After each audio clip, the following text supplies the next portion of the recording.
Inaasahang mapapagtibay ngayon ng Senado ang kontrobersyal na sin tax bill. Samantala ay pinagpatuloy rin ng Senado ang period of amendment sa reproductive health bill. Nasa linya ng telepono aming kasamang si Bianca Piedad sa detalye. Magandang gabi, Cathy. Saglit na naantala nga kanina ang unang mga oras ng sesyon ng Senado dahil sa mosyon ni Senate President Juan Ponce Enrile na unahin ang reproductive health bill bago ang iba pang panukalang batas na nakahanay ngayong araw. Pinagtalunan ng mga senador kung dapat bang unahin ang RH bill o ang botohan ng sin tax bill. Iminungkahi ni Enrile na unahin ang RH bill upang maipresenta na aniya ang kanyang inihandang amendment sa nasabing panukala.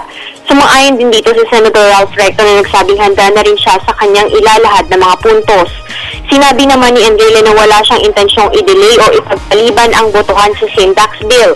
Nais lang umano niya na ipresenta na ang 17 amyenda na nais niyang linawin sa mga sponsor ng kontrobersyal na bill dahil marami ang nagsasabing sinasadya na hindi talakayin sa plenaryo ang kontrobersyal na RH bill.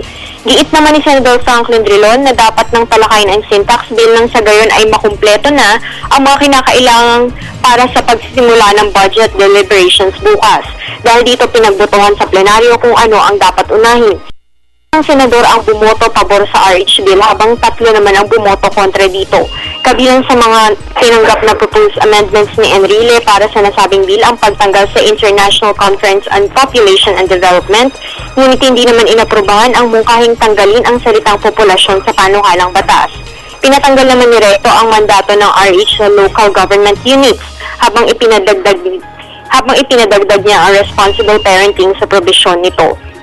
Natapos lahat ng amendments ni Recto habang may naiwan pang proposed amendments sina Enrile at Soto na inaasahang ilalabas sa plenaryo sa mga susunod na araw.